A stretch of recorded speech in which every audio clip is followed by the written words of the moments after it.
नमस्कार, आप देख रहे हैं आर्य न्यूज। मैं हूं आपके साथ पल्लवी सिंह। रुक करेंगे इस वक्त की कुछ बड़ी खबरों की ओर। पीएम मोदी ने आज तमिलनाडु, आंध्र प्रदेश, कर्नाटक, ओडिशा, महाराष्ट्र, केरल के मुख्यमंत्रियों के साथ वीडियो कॉन्फ्रेंसिंग के जरिए कोरोना की स्थिति पर चर्चा की है।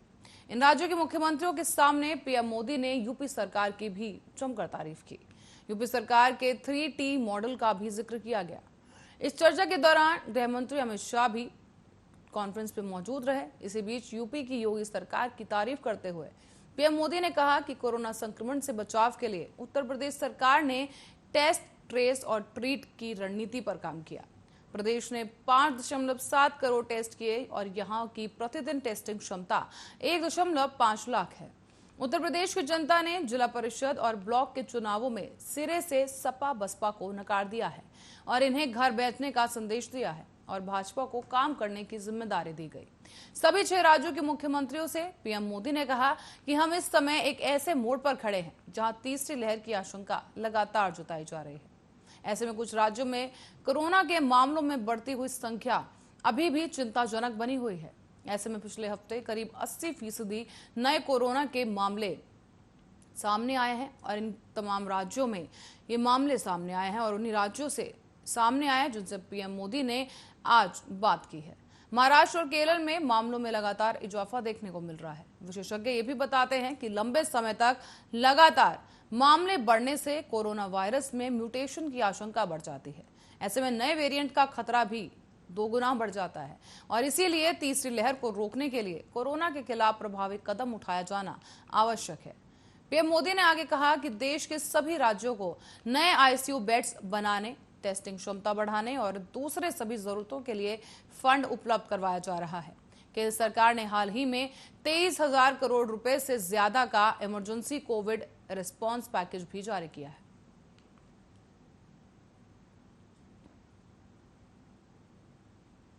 और उत्तराखंड के बाद अब कर्नाटक में बदलाव की आहट शुरू हो गई है। येदियुरप्पा मंत्रिमंडल में फेरबदल किए जाने के कयास लगाए जा रहे हैं। दरअसल कर्नाटक के मुख्यमंत्री बीएस येदियुरप्पा को दिल्ली बुलाया गया है।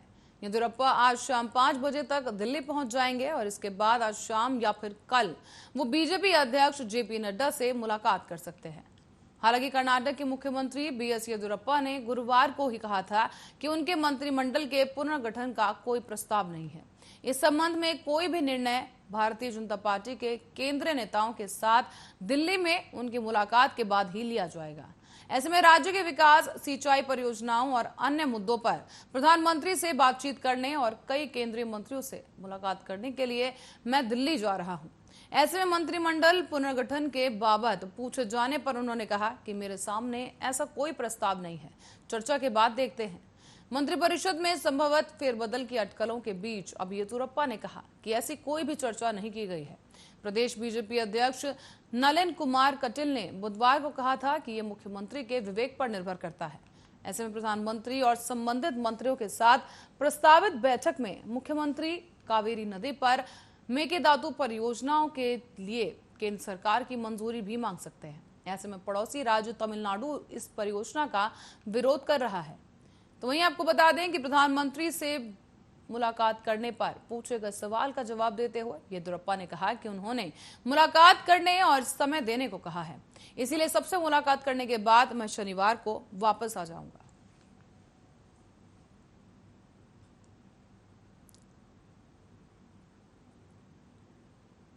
उत्तर प्रदेश में अगले साल होने वाले विधानसभा चुनाव के लिए बीजेपी का मंथन लगातार जारी है।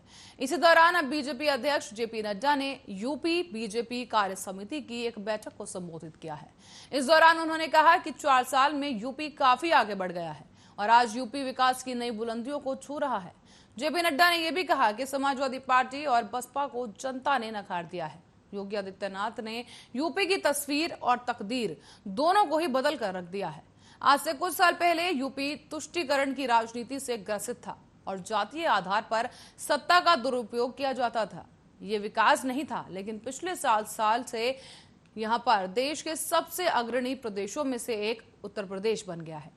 साथ ही जेपी नड्डा ने कहा कि कोरोना संक्रमण से बचाव के लिए उत्तर प्रदेश ने 5.7 करोड़ टेस्ट किए हैं और यहां की प्रतिदिन टेस्टिंग क्षमता 1.5 लाख है।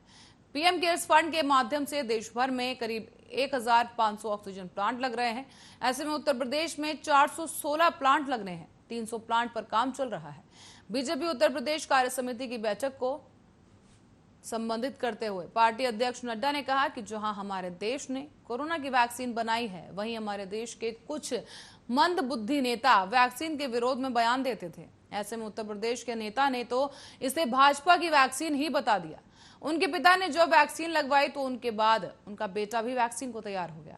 नड्डा ने कहा कि उत्तर प्रदेश ने 7.68 लाख वैक्सीन 21 जून से पहले दिन ही लगवा ली थी। ऐसे में करीब 3.88 करोड़ वैक्सीन की डोज की उत्तर प्रदेश में खपत हो चुकी है। उत्तर प्रदेश के एक एक व्यक्ति तक वैक्सीन पहुंचाकर आप भाजपा की वैक्सीन कहने वालों को मुंह तोड़ जवाब देंगे, ऐसे में आशा करता हूं।